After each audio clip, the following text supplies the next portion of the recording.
This is Akhilesh. स्वागत है आप सबका बीएसएस ऑनलाइन की यूट्यूब चैनल पर। आज का हमारा टॉपिक है भोजन के घटक।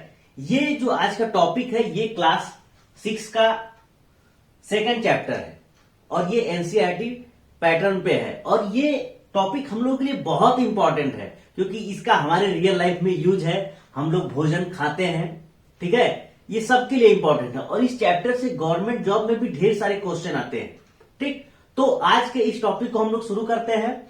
आज हम लोग देखेंगे इस चैप्टर में क्या क्या सीखेंगे। आप लोग देखिए आज के इस टॉपिक में हम लोग क्या क्या सीखेंगे। तो इसमें हम लोग जानेंगे भोजन के मुख्य अवयव, पोषक, कार्बोहाइड्रेट, शर्करा, स्टार्च, सेलुलोज के बारे में जानेंगे, प्रोटीन के बारे में जानेंगे, वसा, विटामिन के बारे में जानेंगे, खनिज क्या होते हैं, आहारी रेशे क्या होते हैं इसके बारे में जानेंगे, संतुलित आहार के बारे में जानेंगे और अभावजन्य रोग यानी कि किस चीज की कमी से कौन सा रोग होता है या विटामिन की कमी से होने वाले रोग, इन सब के बारे में हम लोग आज डिस्कस करेंगे। आज का हमारा जो टॉपिक है ये बहुत इंपॉर्टेंट है, आप लोग बहुत ध्यान से देखेंगे। इससे बहुत अच्छे अच्छे क्वेश्चन आते हैं और हर गवर्नमेंट जॉब में भी इससे क्वेश्चन आते हैं। तो चलिए हम आज के इस टॉपिक की शुरुआत करते हैं। तो आपसे कहेंगे कि अगर ये वीडियो पसंद आता है तो लाइक करें, शेयर करें और जो लोग इस चैनल पे नए हो उसको सब्सक्राइब करें, साथ साथ बेल आइकन को प्रेस करें जिससे कि जब अगला वीडियो आए तो नोटिफिकेशन प्राप्त हो सके। तो चलिए हम लोग वीडियो की शुरुआत करते हैं समय बर्बाद ना करते हुए।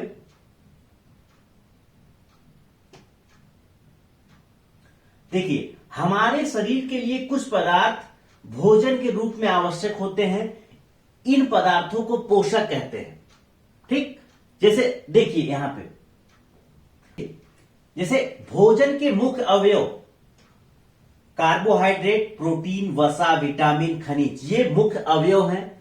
जैसे हम कह सकते हैं अगर किसी का पेट खाली है यानी वो भूखा है तो उसे हमने जो भोजन दिया तो भोजन जो वो खाया, क्या उसके भोजन में कार्बोहाइड्रेट है, प्रोटीन है, वसा, विटामिन, खनिज, ये क्या सारी चीजें उस भोजन में है? अगर नहीं है तो उस इंसान का सिर्फ पेट भरेगा, उसको पोषण नहीं मिलेगा। तो पोषण के लिए ये जो अवयव हैं या पोषक जो हैं ये होने जरूरी हैं, तभी इंसान का अच्छे से शारीरिक विकास होगा, मानसिक विकास होगा। नहीं तो सिर्फ पेट भरेगा। जैसे किसी व्यक्ति को आप सिर्फ दाल चावल दाल चावल दाल चावल दे रहे हैं तो उसका सिर्फ क्या होगा, उसका सिर्फ पेट भरेगा, उसको विटामिन नहीं मिल रहे हैं, उसको सिर्फ दो ही चीज मिल रहा है, कार्बोहाइड्रेट, प्रोटीन, उसको वसा नहीं मिल रहा है, ठीक, उसको खनिज नहीं मिल रहा है। तो आज के इस चैप्टर में हम लोग देखते हैं कि इसके बारी बारी से हम लोग समझेंगे कार्बोहाइड्रेट के बारे में, प्रोटीन के बारे में, वसा के बारे में, विटामिन के बारे में। तो चलिए हम लोग पहले कार्बोहाइड्रेट के बारे में जानते हैं। जैसे देखिए ध्यान से देखिए, आप लोग देखते रहिए। अगर कोई चीज आपको दिक्कत होता है तो उसको आप लोग स्क्रीनशॉट भी ले सकते हैं, ठीक। तो देखिए कार्बोहाइड्रेट को ऊर्जा देने वाला भोजन कहते हैं, यानी कि जो हमारा जो शरीर है उसमें ऊर्जा का जो काम है वो कार्बोहाइड्रेट का है। जैसे जो डीजल इंजन होता है या फिर पेट्रोल इंजन होता है तो उसमें जो उसका भोजन होता है जिसकी वजह से वो चलता है तो वो क्या है, कार्बोहाइड्रेट। जैसे हम लोगों के लिए कार्बोहाइड्रेट, जैसे मेरा ये हाथ चल रहा है, मेरी जो ये हाथ चल रहा है, जुबान चल रहा है, ये सारी चीजें कार्बोहाइड्रेट के कारण ही है, ठीक है। एनर्जी जो हमें मिलती है वो क्या होता है, कार्बोहाइड्रेट। इसलिए देखिए लिखा हुआ है कार्बोहाइड्रेट को ऊर्जा देने वाला भोजन कहते हैं, ठीक। अब देखिए हमारे शरीर को ऊर्जा प्रदान करने का मुख्य स्रोत कार्बोहाइड्रेट को है। कार्बोहाइड्रेट का निर्माण कार्बन, हाइड्रोजन और ऑक्सीजन के मेल से होता है। अब हम लोग कार्बोहाइड्रेट के प्रकार के बारे में जानेंगे कि कार्बोहाइड्रेट कितने प्रकार के होते हैं। आप लोग देख सकते हैं कार्बोहाइड्रेट के प्रकार, ये देखिए शर्करा, स्टार्च, सेल्यूलोज, ठीक। शर्करा या शुगर, स्टार्च और सेल्यूलोज, इसके बारे में हम लोग जानते हैं। ये कार्बोहाइड्रेट 3 प्रकार के होते हैं। अब हम लोग बारी बारी से इनके बारे में जानेंगे। जैसे देखिए शर्करा के बारे में, तो शर्करा क्या है? यह एक सरल कार्बोहाइड्रेट है जिसका स्वाद मीठा होता है, यानी कि ये आसानी से पच सकता है। ठीक है, तो इसमें क्या क्या है, जैसे आप लोग फिगर भी देखते रहिए। ठीक, जैसे देखिए ये ग्लूकोज हो गया, गन्ना, दूध, ठीक है, फल में क्या होता है? शुगर होता है। आप लोग देख सकते हैं ये जो है एक सरल कार्बोहाइड्रेट है, यह एक सरल कार्बोहाइड्रेट है जिसका स्वाद मीठा होता है। इन सब का स्वाद लगभग मीठा ही होता है, तो ये क्या हो गए? सरल कार्बोहाइड्रेट। अब हम बात करते हैं स्टार्च के बारे में। आप लोग देख सकते हैं यह एक जटिल कार्बोहाइड्रेट है। ठीक है, ये एक जटिल कार्बोहाइड्रेट है। यह एक स्वादहीन सफेद पाउडर होता है। जो चीज हमें सफेद दिखता है, मतलब कह सकते हैं, अब कोई दूसरा कुछ ना समझ ले, जैसे कि कोई कह दे चूना है, सफेद है, तो ऐसा नहीं है। तो इसमें देखिए जैसे गेहूं को जो हम पीसते हैं, जो पाउडर प्राप्त होता है, उसको हम आटा कहते हैं। आप लोग देख सकते हैं ये क्या है? ये एक जटिल कार्बोहाइड्रेट है। ठीक है, और मक्का को हम लोग जो पीसते हैं, जो उससे पाउडर प्राप्त होता है, वो भी क्या है? वो भी एक कार्बोहाइड्रेट है, वो स्टार्च है, स्टार्च वाला कार्बोहाइड्रेट। ठीक है, आलू में जो सफेद भाग दिखता है वो भी क्या है? स्टार्च है। जो हम लोग चावल खाते हैं ये भी क्या है? स्टार्च है। यानी कि ये सब कार्बोहाइड्रेट है। अभी हम लोग जो फल देखे, ठीक है, जो अब उसको देखे, वो भी क्या है? कार्बोहाइड्रेट है। अब हम लोग कार्बोहाइड्रेट का जो तीसरा प्रकार है सेल्यूलोज के बारे में जानेंगे। तो ये देखिए आप लोग, सेल्यूलोज यह पादपों की कोशिका भित्ति में रहता है। ये बहुत ही मतलब एक जटिल कार्बोहाइड्रेट होता है। ये हम लोगों से पच नहीं पाता है, मानव से ये नहीं पचता है। ऐसा माना जाता है कि जो कार्बोहाइड्रेट का ये जो सेल्यूलोज है, जो प्रकार, ये इसमें सबसे ज्यादा कार्बोहाइड्रेट होता है, मतलब इसमें सबसे ज्यादा एनर्जी होता है, लेकिन हम मानव इसको पचा नहीं सकते हैं। इसको पचाने के लिए एक खास तरीके का एंजाइम होना चाहिए और एक खास तरीके की परिस्थिति होना चाहिए, जो हम मानव में नहीं है। अगर कल्पना कीजिए कि अगर प्रकृति ने ये दोनों हमें अगर दे दे, खास तरीके का एंजाइम और परिस्थिति, तो फिर इस पृथ्वी पे कोई मानव भूखा नहीं रहेगा। ठीक है, हाँ, एक बात यह है कि उसे उसका पेट भर जाएगा, एनर्जी मिल जाएगी, लेकिन उसको पूरा पोषण नहीं मिलेगा, क्योंकि पूरा पोषण पाने के लिए हमें सब कुछ मिलना चाहिए। तो ये देख सकते हैं आप लोग, ये क्या है? यह पादपों की कोशिका भित्ति में रहता है। यह एक जटिल कार्बोहाइड्रेट होता है। ठीक है, ये देखिए, मनुष्य का पाचन तंत्र सेल्यूलोज को पाचन करने में अक्षम होता है। ठीक है, इसको हम लोग नहीं पचा सकते हैं। अब हम बात करते हैं अगले अवयव के बारे में, जो है प्रोटीन। देखिए आप लोग, प्रोटीन से शरीर के विकास में तथा ऊतकों की मरम्मत में मदद मिलती है। जैसे कार्बोहाइड्रेट जो अभी हम लोग पढ़े, वो ऊर्जा देने वाला भोजन है, लेकिन ये क्या है? हमारे शरीर को वृद्धि या फिर उसका निर्माण करने के लिए प्रोटीन जरूरी है। ठीक है, आप लोग देख सकते हैं कि प्रोटीन से शरीर के विकास में तथा ऊतकों की मरम्मत में मदद मिलती है। इसीलिए प्रोटीन को शरीर की वृद्धि वाला भोजन कहा जाता है। ठीक है, जैसे हमारा जो शरीर विकास करता है, ऊतकों का निर्माण होता है, वो प्रोटीन के कारण होता है। ठीक, इससे हमें, अब देखिए हमें कहां कहां से प्राप्त होता है, तो आप लोग देख सकते हैं, दूध से हमें प्रोटीन मिलता है, अंडे से प्रोटीन मिलता है, मांस से, मछली से, दाल में भी प्रोटीन होता है। आप लोग देख सकते हैं अलग अलग तरीके का दाल दिया गया है। आप लोग फोटो देखेंगे तो आपको जल्दी समझ में आएगा। आइए कुछ और प्रोटीन के उदाहरण देखते हैं, जो हम लोग रियल लाइफ में देखते भी हैं। जैसे देखिए, प्रोटीन के कुछ स्रोत, पादप के स्रोत, मतलब जो पौधे से हमें मिलता है। ठीक है, पौधों से जो मिलता है, जैसे देखिए ये चना है, मूंग है, दाल है, राजमा, सोयाबीन, मटर, ये क्या है? ये पादप से मिलने वाले प्रोटीन के साधन है हमारे। ठीक है, और जो ये जंतुओं से जो मिलता है हमें प्रोटीन, आप लोग देख सकते हैं, जैसे मांस हो गया, मछली, पनीर, दूध, ठीक है, अंडे, ये हमें जंतुओं से मिलता है। तो ये हमारे प्रोटीन के स्रोत हैं। अब हम बात करते हैं प्रोटीन। ये देखिए, प्रोटीन का अणु कई छोटे अणुओं से मिलकर बना होता है, जिन्हें हम लोग एमिनो एसिड कहते हैं। यानी कि जो प्रोटीन होता है, उसकी जो संरचना होती है, जो नजदीक नजदीक, उसको हम लोग क्या कहते हैं? एमिनो एसिड कहते हैं। अब एक देखिए ध्यान से, बहुत ये हम लोगों के लिए बहुत ही जरूरी है कि एक वयस्क के शरीर को प्रति किलोग्राम वजन के हिसाब से प्रतिदिन 1 ग्राम प्रोटीन की आवश्यकता होती है। ये बहुत ही अच्छा कैलकुलेशन है कि जैसे हम हैं या आप हैं, तो अगर मान लीजिए मेरा वेट 60 किलोग्राम है तो हमें 60 ग्राम प्रोटीन की आवश्यकता होती है। तो जैसे जिसका जितना वेट होगा उतने ग्राम प्रोटीन की आवश्यकता होती है। ये देखिए बहुत ही मतलब अच्छा है, ये अपने वजन से हम लोग पता कर सकते हैं कि हमें डेली कितने ग्राम प्रोटीन की जरूरत है। ठीक, लेकिन बढ़ते बच्चे और गर्भवती महिलाओं को इससे अधिक प्रोटीन की आवश्यकता होती है।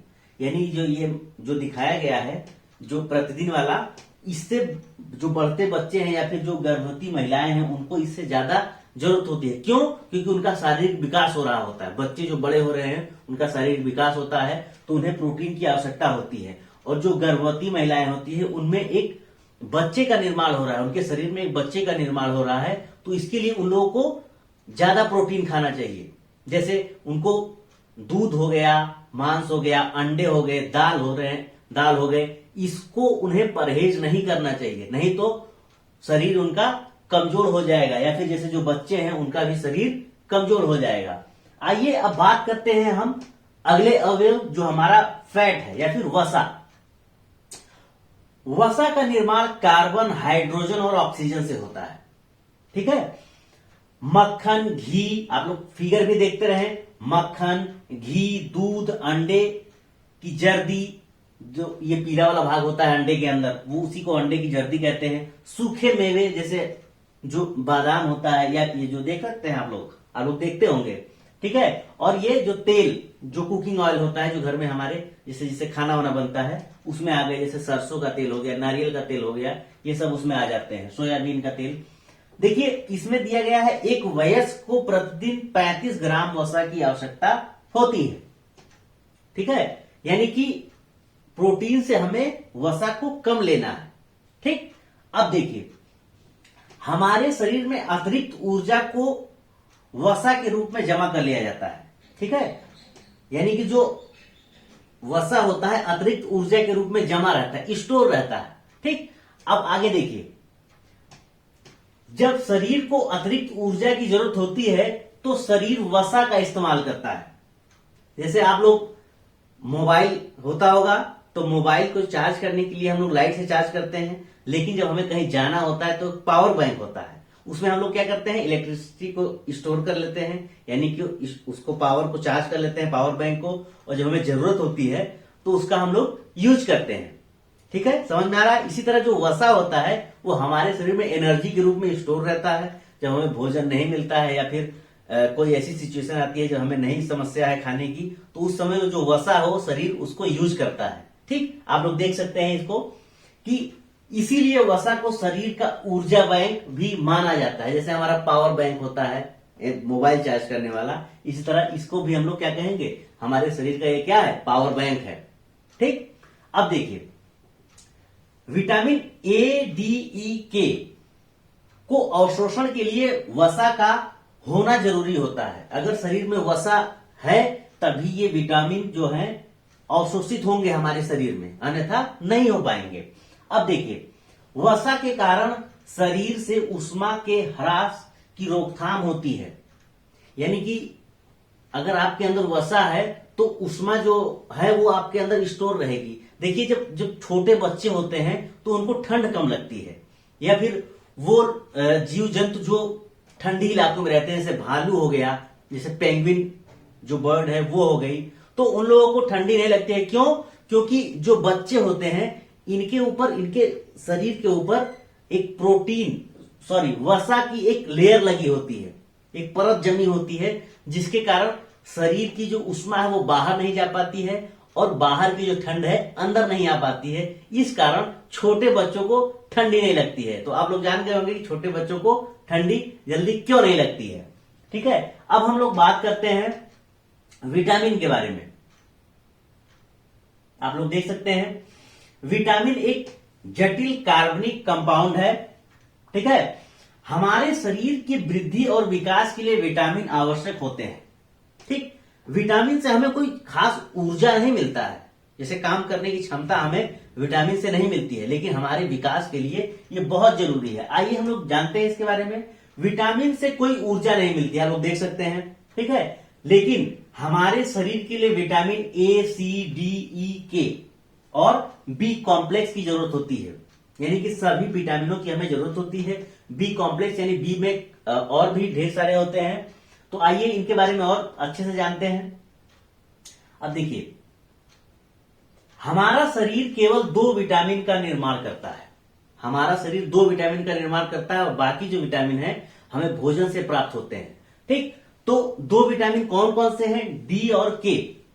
डी हमें विटामिन सूर्य की रोशनी की मदद से हमारा शरीर बनाता है, ठीक है, और के पूर्ण रूप से अपने आप से शरीर हमारा विटामिन बनाता है, इसको किसी की जरूरत नहीं है। ये खुद से जो विटामिन के है इसका निर्माण शरीर हमारा खुद से करता है। और जो डी है इसके लिए सूरज की किरणें होनी चाहिए, ठीक है। लेकिन आजकल क्या है, हर इंडिया में हर तीसरे या चौथे व्यक्ति को विटामिन डी की कमी है।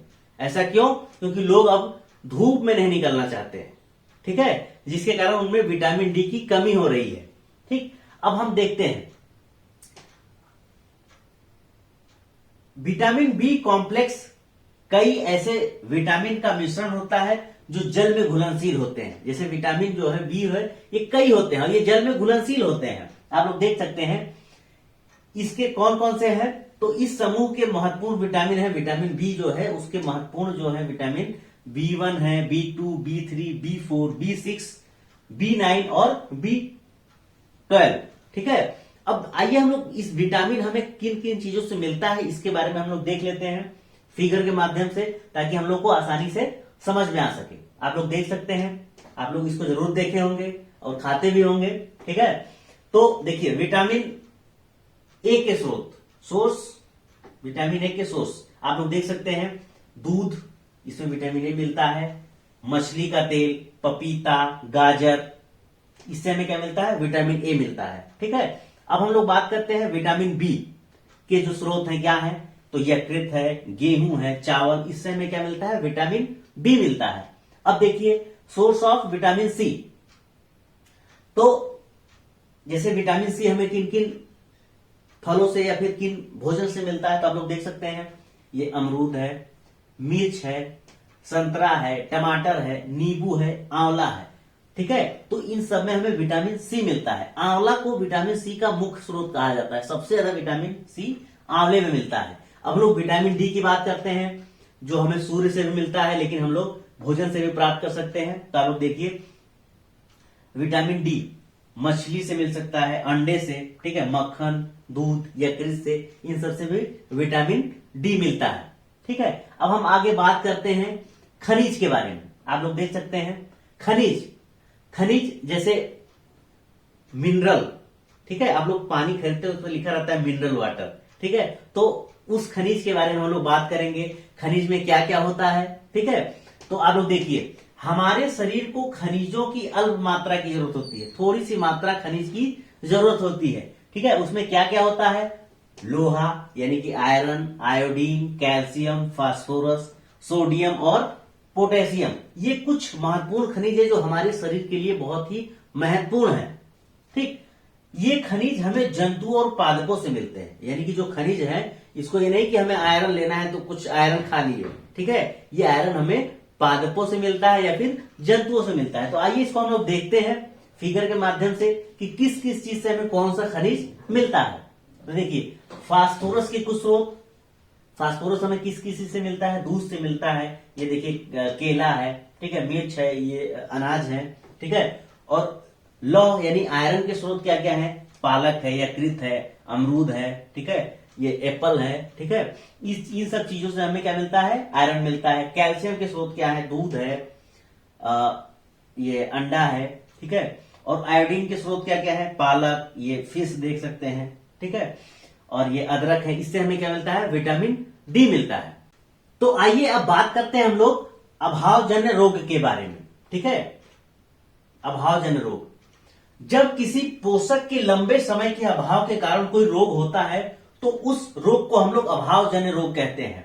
यानी कि जैसे हमें लंबे समय तक जो खनिज हम लोग देखे, जो मिनरल देखे, वो हमें नहीं मिलता है, या फिर जो विटामिन नहीं मिलता है, तो उसके कारण बहुत सारी बीमारियां हो जाती हैं। लोग ध्यान नहीं देते हैं और फिर बीमारी जब हो जाता है तो फिर डॉक्टर के पास जाते हैं। ठीक, तो फिर डॉक्टर क्या करता है, उन्हें दवाई के रूप में फिर बताएगा कि ये चीज खाइए, ये फल खाइए, ये जैसे आयरन की गोली लीजिए। ठीक है, इस तरीके से सारी चीजें वो बताता है। तो आइए हम जानते हैं कि क्या क्या चीजें हैं जो अभावजन्य के कारण होता है, मतलब जो चीज हम नहीं खाते हैं उसके कारण होता है। तो इस चीज को हम लोग देखते हैं। चलिए इसको थोड़ा हम जूम कर देते हैं।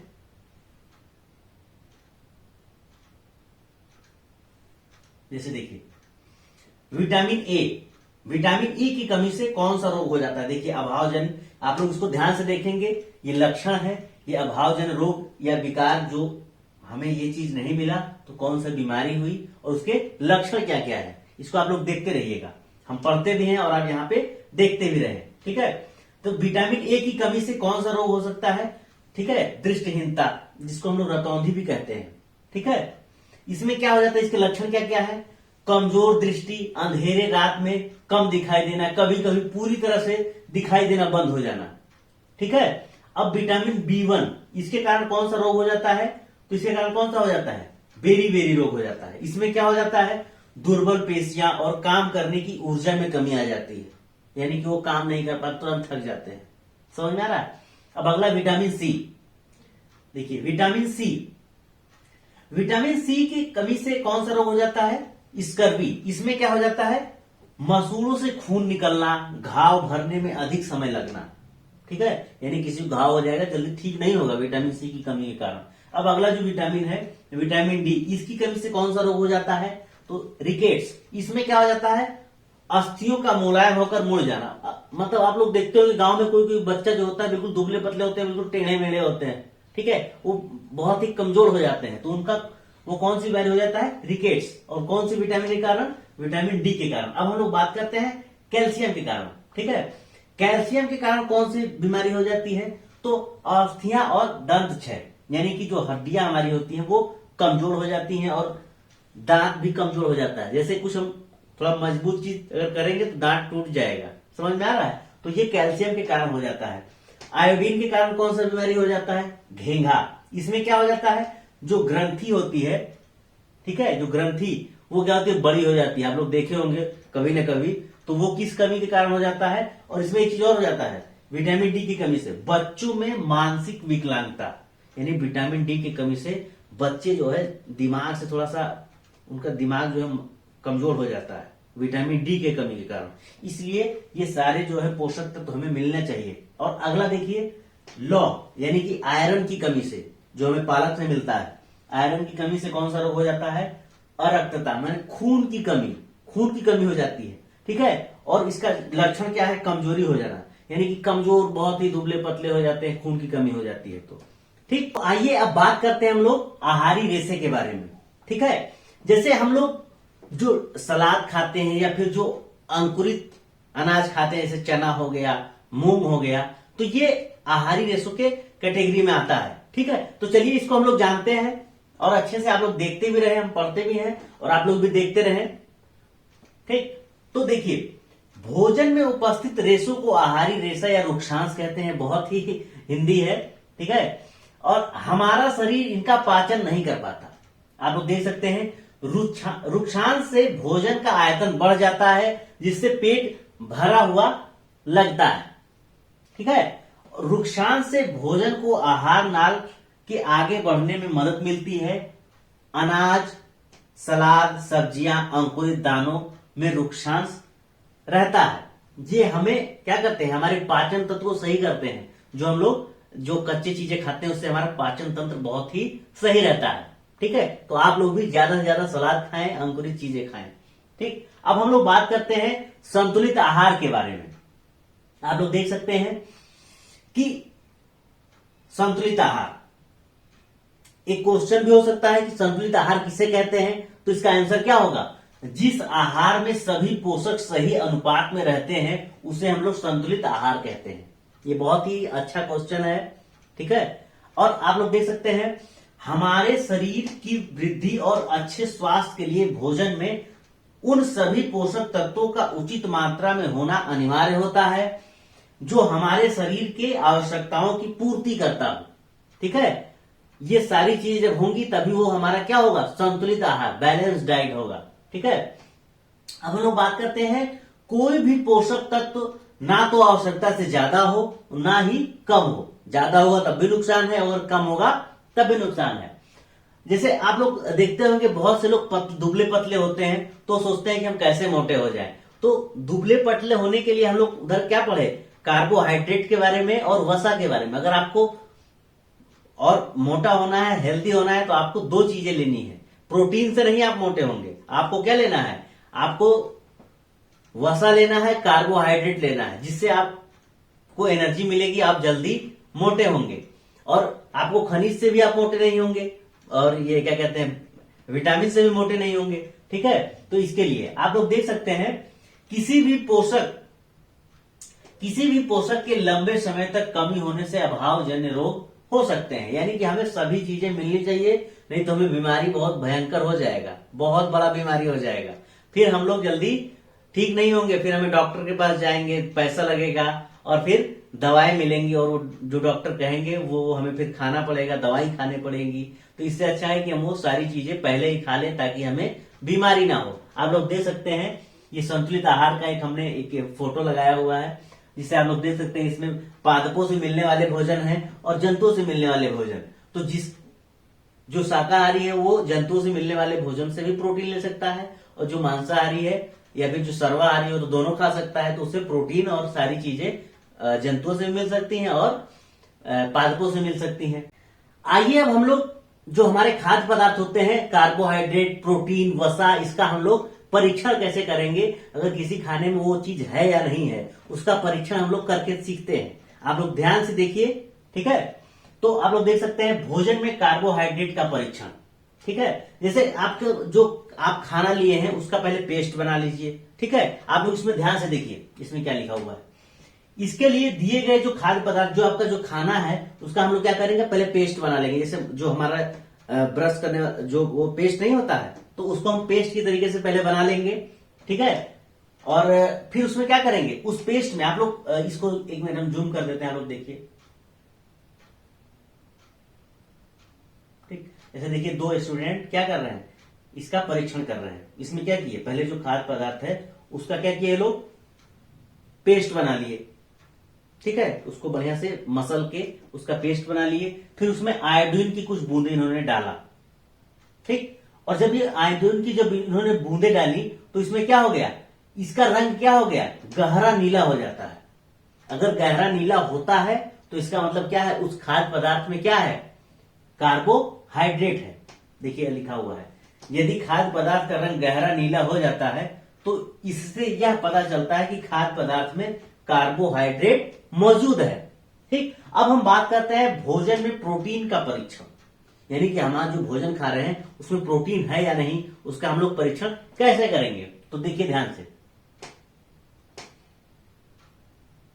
ठीक, देखिए स्टूडेंट है, इसके लिए दिए गए खाद्य पदार्थ का पेस्ट बना लिया जाता है। जो हमें जो खाना मिला है उसका हम लोग पहले पेस्ट बना लेंगे। फिर उसमें क्या करेंगे, उस पेस्ट में 2 बूंद कॉपर सल्फेट और 10 बूंद कास्टिक सोडा मिलाएंगे।